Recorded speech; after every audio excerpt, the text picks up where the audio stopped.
Balakrishna family cinema production జోలికి వెళ్ళకపోవడమే మంచిదా? Balayya acting కే పరిమితం కావాలని ఫ్యాన్స్ ఎందుకు అడుగుతున్నారు?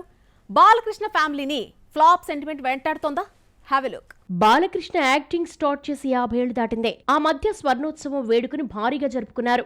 ఎన్టీఆర్ స్థాపించిన రామకృష్ణ సినీ స్టూడియోస్ బ్యానర్ లో ఎన్నో విజయవంతమైన చిత్రాల్లో బాలయ్య నటించాడు. తారక రాముడు మహానటుడే కాదు, సక్సెస్ఫుల్ డైరెక్టర్, ప్రొడ్యూసర్ కూడా. కానీ బాలయ్యకు ఇవేమీ కలిసి రావడం లేదు. బాలకృష్ణ నటుడిగా నిరూపించుకున్న ఎన్టీఆర్ లా successful director and producer అనిపించుకోలేకపోతున్నారు.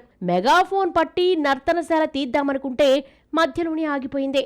NBK films banner పెట్టి కథానాయకుడు మహానాయకుడితో నిర్మాతగా మారితే నిరాశ మిగిలిందే. ఎన్టీఆర్ జీవిత చరిత్రను కథానాయకుడు మహానాయకుడిగా తీసి నిర్మాతగా మారారు బాలయ్య. ఈ 2 సినిమాలు ఫ్లాప్ చూసేసరికి ప్రొడక్షన్ కు దూరంగా ఉండిపోయారు. అఖండ 2తో కూతురు తేజస్విని ప్రెజెంటర్ గా మారినా ఆమె కూడా కలిసి రాలేదు. అఖండ 2ను 14 రీల్స్ ప్లస్ బ్యానర్ లో రూపొందిన తేజస్విని సమర్పకురాలిగా వ్యవహరించింది. సినిమాను 95 కోట్లకు అమ్మితే 70 కోట్లు వచ్చింది. దేవర రిలీజ్ అయి ఏడాదిన్నర అయిపోయింది. ఇంతవరకు సీక్వెల్ ఊసేలేదు. అసలు ఉంటుందో లేదో అన్న డౌట్ తో ఫ్యాన్స్ కూడా దేవర 2 గురించి పట్టించుకోవడం మానేశారు. అయితే ఉన్నట్టుండి సినిమా గురించి నిర్మాత ఒక బిగ్ అప్డేట్ ఇచ్చాడు. ప్రొడ్యూసర్ చెప్పినట్టు దేవర 2 షూటింగ్ మేలో సాధ్యమేనా? Watch the story. దేవర సినిమాకు డివైడ్ టాక్ వచ్చినా భారీ లాభాలు తీసుకొచ్చింది. 2024 దసరాకొచ్చి 74 కోట్ల ప్రాఫిట్ తీసుకురావడంతో దేవర 2పై అంచనాలు పెరిగిపోయాయి. ఇంతలో ప్రశాంత్ నీల్ డ్రాగన్ సెట్స్ పైకి రావడం, ఆ షూటింగ్ కూడా ఆలస్యం కావడంతో దేవర 2 సైడ్ ట్రాక్ లోకి వెళ్లిపోయింది. దేవర రిలీజ్ అయి ఏడాదిన్నర దాటడంతో ఇప్పట్లో దేవర 2 ఉండదన్న ప్రచారం జరుగుతుంది. కొరటాల శివ చైతు కోసం కథ రెడీ చేస్తున్నాడన్న టాక్ వచ్చినా ఈ కాంబినేషన్ సెట్ కాలేదు. రీసెంట్ గా ఓ ఈవెంట్ లో దేవర నిర్మాత సుధాకర్ మాట్లాడుతూ దేవర 2 మేలో మొదలవుతుందన్నాడు. నిర్మాత ఇచ్చిన అప్డేట్ తో ఎన్టీఆర్ ఫ్యాన్స్ లో జోష్ మొదలైంది. తారక్ కెరీర్ లో హైయెస్ట్ గ్రాస్ కలెక్ట్ చేసిన దేవరకు సీక్వెల్ కావడంతో దేవర 2 ఎప్పుడొచ్చినా హైప్ క్రియేట్ చేస్తుంది. మేలో దేవర 2 మొదలవుతుందని నిర్మాత ఇచ్చిన అప్డేట్ తో ఫ్యాన్స్ ఖుషి అయినా స్టార్ట్ అవుతుందా లేదా అన్న డౌట్ లేకపోలేదు. దేవర సినిమా సెట్స్ పైకి రావడానికి ఏడాది టైం పట్టింది. 2024 ఏప్రిల్లో రిలీజ్ కావాల్సిన ఈ సినిమా సెప్టెంబర్లో వచ్చింది. డ్రాగన్ షూటింగ్ కు ఎప్పటికప్పుడు బ్రేకులు పడ్డంతో ఇంకో 4 నెలల్లో షూటింగ్ పూర్తి చేసి దేవర 2లో జాయిన్ అవుతాడా అన్న డౌట్ వెంటాడుతుంది. ఆగస్టు వరకు డ్రాగన్ తోనే తారక్ ఉంటాడని, అలాంటప్పుడు మేలో దేవర 2 ఎలా మొదలవుతుందన్న గుసగుసలు ఫిలిం వర్గాల్లో వినిపిస్తున్నాయి. దేవర 2 కథను బౌండెడ్ స్క్రిప్ట్ తో రెడీ చేశాడు కొరటాల. అయితే ఎంత ఫైనల్ అయినా సెట్స్ పైకి వెళ్లడానికి ముందు తారక్ గ్రీన్ సిగ్నల్ ఇస్తేనే మేలో మొదలవుతుంది. కొరటాల గతంలో దేవర 2 గురించి మాట్లాడుతూ ఫస్ట్ పార్ట్ కంటే సెకండ్ పార్ట్ చాలా పవర్ఫుల్ గా ఉంటుందన్నాడు. దేవరలో చూసింది 10%, దేవర 2లో 100% చూస్తారంటూ అంచనాలు పెంచేశాడు కొరటాల. దేవర 2 మొదలైతే ఎక్స్పెక్టేషన్స్ భారీగా ఉంటాయి. దేవర వరల్డ్ వైడ్ థియేట్రికల్ రైట్స్ 182 కోట్ల కమితే 256 కోట్ల షేర్ వచ్చింది. డిస్ట్రిబ్యూటర్స్ కు 74 కోట్ల లాభాలు తీసుకొచ్చింది. సెకండ్ పార్ట్ లో ఆల్రెడీ కొన్ని సీన్స్ తీయడంతో బడ్జెట్ ఎంతకెళ్తుంది, ఎంతకు బిజినెస్ జరుపుకుంటుందో చూడాలి. నిర్మాత చెప్పినట్టు దేవర 2 మేలో మొదలైతే 2027 సమ్మర్ కు వచ్చే ఛాన్స్ ఉంది.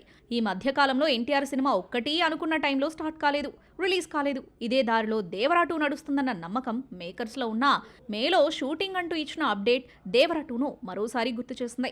లెక్కలన్నీ వేసుకుంటే మేలో షూటింగ్ కలే. సంక్రాంతి హిట్స్ కు లాంగ్ వీకెండ్ కలిసొచ్చింది. పండగకొచ్చిన 5 సినిమాల్లో 3 సినిమాలు బ్రేక్ ఈవెన్ అయ్యి చాలా కాలమైంది. లాభాల దిశగా దూసుకుపోతున్నాయి. రిపబ్లిక్ డే లాంగ్ వీకెండ్ లో ఈ హిట్స్ మరోసారి సత్తా చాటాయి. ఏ సినిమా ఎంత కలెక్ట్ చేసింది ఒకసారి చూద్దాం. సంక్రాంతి హిట్ సినిమాలకు పంట పండింది. ఇప్పట్లో పెద్ద సినిమాలు రావడం లేదు.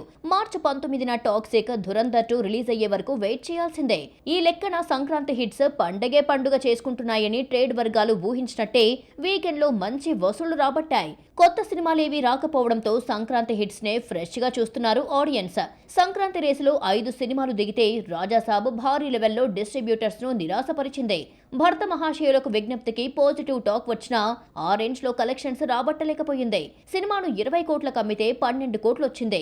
లాంగ్ వీకెండ్ రవితేజ సినిమాలకు కలిసి వచ్చి 3 రోజుల్లో 80 లక్షల దాకా రాబట్టింది. ఈ సినిమాకు వీకెండ్ హాలిడేస్ నష్టాలు తగ్గించడానికి ఉపయోగపడింది. అనగనగా ఒక రాజు మంచి లాభాలు రాబట్టిన వీక్ డేస్ లో కలెక్షన్స్ డల్ అయ్యాయి. ఈ లోటును వీకెండ్ కవర్ చేసింది. రిపబ్లిక్ డే నాడు తెలుగు రాష్ట్రాల్లో ఏకంగా ₹1 కోటి కలెక్ట్ చేసింది. 3 రోజుల్లో 2 కోట్లకు పైగా వచ్చిందని తెలిసింది. సినిమాను 27 కోట్లకు అమ్మితే 45 కోట్లు తీసుకొచ్చింది. ప్రమోషన్ వీక్ గా ఉన్నా కేవలం మౌత్ టాక్ తోనే నారీ నారీ నడుమ మురారి ఇప్పటికీ మంచి వసూళ్లే రాబడుతోంది.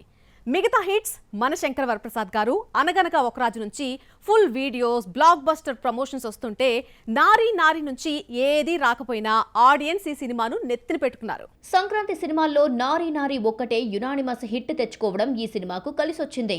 లాంగ్ వీకెండ్ లో సత్తా చాటి తెలుగు రాష్ట్రాల్లో దాదాపు 3 కోట్ల షేర్ రాబట్టింది. సినిమా ప్రపంచవ్యాప్తంగా 10 కోట్లకు బిజినెస్ జరుపుకుంటే ఇప్పటి వరకు 18 కోట్ల షేర్ కలెక్ట్ చేసింది. లాంగ్ రన్ లో 25 కోట్లు టచ్ అయ్యే అవకాశం ఉంది. సంక్రాంతి హిట్స్ అన్నిటిలో లాంగ్ వీకెండ్ తో ఎక్కువ లాభపడింది మాత్రం మన శంకర వరప్రసాదే. 3 రోజుల్లో 10 కోట్లకు పైగా షేర్ కలెక్ట్ చేసింది.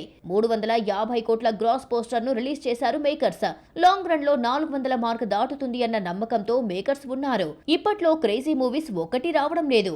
30న ఓం శాంతి శాంతి శాంతి, ఫిబ్రవరి 6న యూరోఫియా, 13న ఫంకీ రిలీజ్ అయినా ఇవేవి సంక్రాంతి హిట్స్ కు గట్టి పోటీ ఇవ్వలేవు. అయితే సూపర్ హిట్ టాక్ తెచ్చుకుంటే మాత్రం సంక్రాంతి సినిమాలు కాస్త వెనకబడే ఛాన్స్ ఉన్న లాంగ్ రన్ అయితే ఉంటుంది. ఫుల్ రన్ లో ఏ సినిమా ఎంత కలెక్ట్ చేస్తుందో చూడాలి. మరి సినిమా కథేంటో పూర్తిగా చెప్పకూడదు, అలాగని చెప్పకుండా ఉండకూడదు.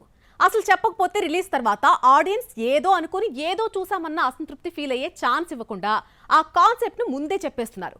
కొందరు యానిమేషన్తో, ఏఏ సాయంతో, మరికొందరు విజువల్స్తో హింట్ ఇచ్చేస్తున్నారు.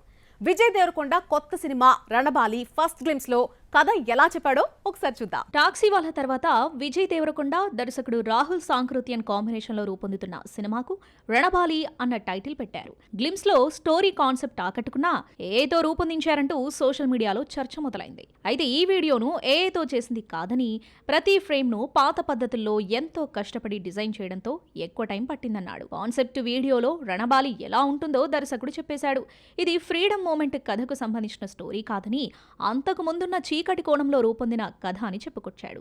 బ్రిటిషర్స్ ఇండియాలోని సంపదను ఎలా కొల్లగొట్టారు, ప్రజలకు అండగా ఉండే యోధుడిలా విజయ్ దేవరకొండ కనిపించనున్నాడు. 2-3 నిమిషాల వీడియో కోసం నెలల తరబడి కష్టపడుతున్నారు. సినిమాలో సీన్ను కట్ చేయకుండా లక్షలు కోట్లు ఖర్చు పెట్టి కాన్సెప్ట్ వీడియోలను తయారు చేస్తున్నారు. మహేష్ రాజమౌళి కాంబినేషన్ మూవీ వారణాసి గురించి చెబితే పెద్ద కథ అవుతుంది. సింపుల్ గా 1-2 లైన్స్ లో చెప్పలేరు. ఇదంతా చెప్పడానికి వారణాసి టు ది వరల్డ్ పేరుతో వీడియో రిలీజ్ చేశాడు రాజమౌళి. వారణాసి ఈవెంట్ కు ముందే సంచారి సాంగ్ ను రిలీజ్ చేశారు. ఇందులో మహేష్ సంచారిగా కనిపిస్తాడని హింట్ ఇచ్చాడు. కాన్సెప్ట్ వీడియోలో కథ కూడా రకరకాల చరిత్రలను చుట్టొచ్చిన సంచారిలా అనిపించింది. వారణాసి టు ది వరల్డ్ చూస్తే కథ చాలా చరిత్రలను దాటుకుని రాముడి దగ్గరకొచ్చి ఆగింది. కాన్సెప్ట్ వీడియోలో కథంతా చెప్పి చివర్లో 10 నుండి 15 సెకండ్లు మాత్రమే హీరోను చూపిస్తున్నారు. రణబాలి, వారణాసి, ఎల్లమ్మలో హీరోలు చివర్లో తలుక్కున మెరిసి హైప్ తీసుకొస్తున్నారు. ఇలాంటి కాన్సెప్ట్ వీడియోస్ కు లోకేష్ కనగరాజ్ ఎక్స్పర్ట్. సినిమా మొదలు కాకుండానే సపరేట్ గా సీన్స్ చిత్రీకరించి సినిమాను ప్రకటించడం లోకేష్ స్పెషాలిటీ. అట్లీ మూవీతో బిజీగా ఉన్న అల్లు అర్జున్ తో సీన్స్ తీయడం కుదరకపోవడంతో యానిమేషన్ రూపంలో సినిమాను ప్రకటించారు. ఈ సినిమా లోకేష్ డ్రీమ్ ప్రాజెక్ట్. ఇరంబుకై మాయావి అని వార్తలొస్తున్నాయి. ఇప్పుడే దాని గురించి మాట్లాడడం సరికాదంటున్నాడు లోకేష్. కాకులను అనకారణ జాతులతో పోల్చి తిరగబడిన వాళ్ల కథ అంటూ ది ప్యారడైజ్ స్టోరీ ఎలా ఉండబోతుందో హింటిచ్చాడు దర్శకుడు శ్రీకాంత్ వదల.